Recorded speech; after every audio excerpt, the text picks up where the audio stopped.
중년 이후에 혈압이나 당뇨 등 만성 질환이 있어서 약을 드시는 경우가 많잖아요. 또 그런 만큼 건강에 좋으라고 좋은 음식도 많이 드시는데 건강에 좋으라고 하는 이 두 가지가 오히려 독이 될 수가 있다고 합니다.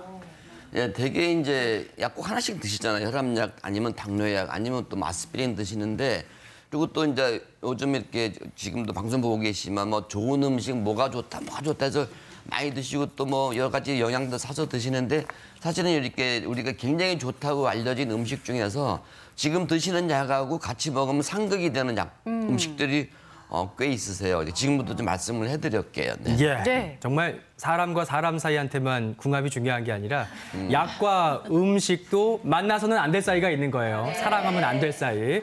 자, 이런 조합입니다. 함께 먹으면 최악의 궁합이 되는 약과 음식. 감기약과 진통제는요. 술과 녹차, 커피와는 만나면 안 된다고요. 안 교수님. 가끔 이제 보면은 막 술 드시다가 약 먹고 이런 분들 계시거든요. 근데 그 중에 이제 해열 진통제 같은 경우, 그러니까 아세토아미노펜 같은 경우는 술도 간에 안 좋은데 같이 먹게 되면 간독성이 생길 수가 있습니다. 또 대개 이런 진통제들은 무스카페인 같은 것들이 있거든요. 근데 녹차도 카페인이 많고 커피도 카페인이 많기 때문에 이런 것들을 이제 같이 드시게 되면 카페인의 효과가 배가 돼서 두근거림이라든지 어지럼증 같은 것들이 생길 수가 있죠. 네. 또 이제 함께 먹으면 최악의 궁합이 되는 약과 음식 뭐가 있는지 계속해서 알아볼게요. 혈전 방지약에는 뭐가 함께하면 안 되냐면요. 포도 주스 그리고 자몽 주스가 좋지 않다고 합니다. 예, 우리 뭐 포도 굉장히 좋고 자몽 주스 드시는 분 굉장히 많잖아요. 네. 근데 이 포도에는 플라보노이드라는 성분이 있는데 굉장히 좋아요. 항산화 물질인데 근데 이게 일부 혈압약들하고 이렇게 같이 들어가게 되면은요. 이게 약의 대사를 빨리 안 시켜요. 자몽 주스도 마찬가지거든요. 그래서 혈압이 너무 떨어지는 분들이 있으세요. 그래서 이렇게 혈압약을 드시는 분들은 뭐 아주 드시지 말라는 건 아니고 포도나 자몽 주스 같은 거를 조금 조심해서 드시고 특히 이제 바나나 저도 굉장히 좋아하는데 바나나 같은 경우는 이 칼륨이라는 성분이 많아서 고혈압 환자한테 굉장히 좋은 음식이거든요. 근데 일부 이뇨제 중에서 신부전 숨찰 때 많이 쓰는 건데 어떤 거는 이렇게 칼륨이 올라가는 게 있어요, 거꾸로.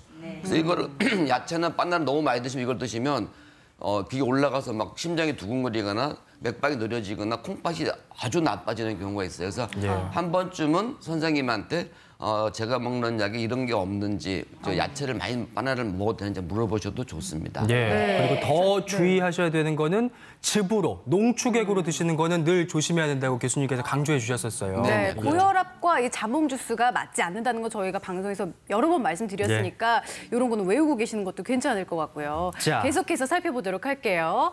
고지혈증, 고혈압약, 와파린 계통과는 뭐가 잘 안 맞을까요?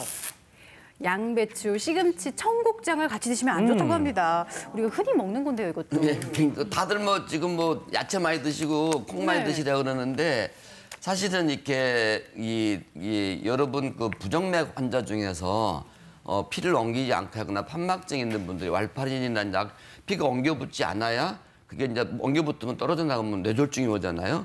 그런 약이 있는데 이런 야채 성분이나 이렇게 콩이나 청국장 같은 데는 비타민 K가 많아가지고 오히려 피를 엉겨붙게 만들어서 약의 효과를 엄청나게 떨어뜨려요. 그래서 오히려 위험할 수가 있습니다. 그러니까 좀 답답하죠. 뭐 텔레비 보면 야채 먹으라 그러는데 자기는 또 못 먹게 하고 근데 그래도 조심하셔야 되고 최근에는 이렇게 또 음식을 다 먹어도 되는 또 최신 약이 나온 게 있으니까 정 괴로우시면 한번 선생님하고 상의해서 내가 의료보험이 되는지 그 약이 조건이 좀 까다로워 약이 비싸기 때문에 되면은 요즘엔 노약이라는 그런 또 좋은 청국장 먹어도 되는 약이 나온 것도 있습니다. 한번 참고로 물어보세요. 네.